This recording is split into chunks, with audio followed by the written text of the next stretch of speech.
All right, let's just jump right into it. We're about to follow the incredible high-speed journey of a single piece of data as it zips across the entire globe.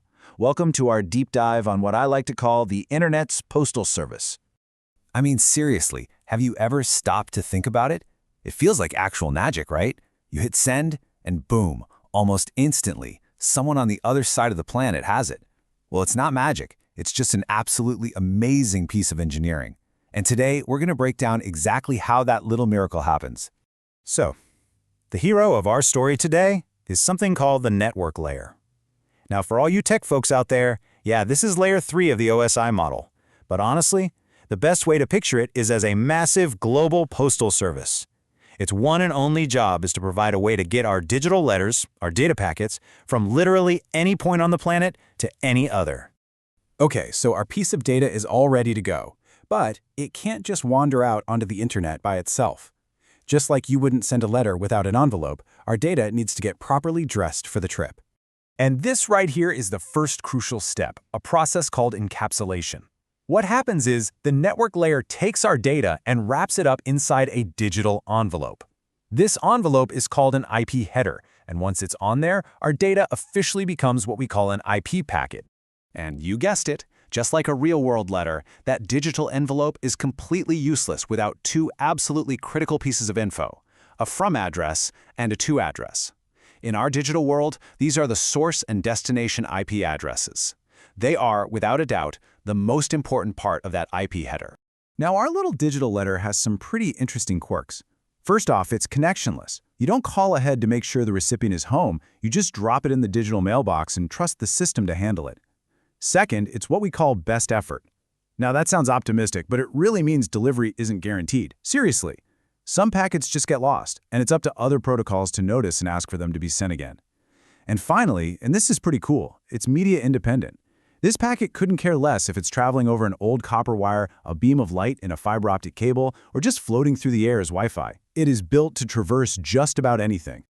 Okay, so our packet is safely inside its envelope, but the address we write on that envelope has to be in a language the entire world can understand. And this, my friends, is where our journey hits its first major roadblock. The most common addressing language is, well, running out of addresses. You see, the original system, the one that basically built the entire modern internet, is called Internet Protocol version 4, or IPv4. The problem is, it was designed decades ago, way before anyone could have possibly imagined billions of phones, watches, heck, even smart refrigerators, all needing their own unique address. We've pretty much exhausted the supply. The absolute hard limit for IPv4 is right around 4 billion unique addresses. And while that sounds like a huge number, we've basically used them all up. With the explosive growth of the internet, it's not enough anymore. This created a massive existential problem for the future of the internet. I mean, if you can't get a unique address, you can't get online. Simple as that. So, what do we do? The solution is a brand new addressing system designed for the 21st century and beyond. Internet Protocol version 6, or IPv6. It was built from the ground up to solve the problems of its predecessor. And when I say it's bigger, I mean it is astronomically, mind-bogglingly bigger. IPv6 provides 340 undecillion addresses. That's a 340 with 36 zeros after it. I mean, that number is so huge, we could assign a unique IP address to every single atom on the surface of planet Earth, and we'd still have addresses left over. So yeah, the bottom line is, we are not running out of addresses anytime soon. Like, ever. All right, our packet is all wrapped up, and it's got its proper modern address. Now the real adventure begins. It's time to leave its local network and navigate the vast, crazy maze of the global internet.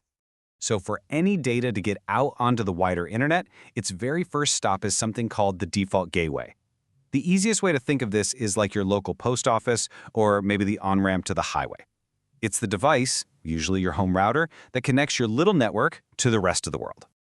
Okay, so from the default gateway, our packet is now in the hands of routers. You can think of these things as the traffic cops, or maybe the mail sorters of the internet. When a packet shows up, the first thing a router does is look at that destination IP address on the envelope. After it reads the address, the router checks its internal map. In networking, we call this map a routing table. and it's basically a list of directions. The table tells the router, hey, if a packet is going to this network over here, you need to send it out that door to the next router. And it's this chain of hop-by-hop decisions that guides our packet all the way across the globe. So where do these maps even come from? Well, there are two main ways. First, there's static routing, which is kind of like writing down directions on a napkin. It works great, but if there's a roadblock, you're stuck. Then there's dynamic routing, which is way more like a live GPS. Routers are constantly talking to each other, updating their maps, and automatically finding the absolute best path. This is what makes the internet so incredibly resilient. You know, when an undersea cable gets cut by a ship's anchor, which happens more than you'd think, these dynamic protocols can reroute global traffic in seconds, and we never even notice. It's amazing.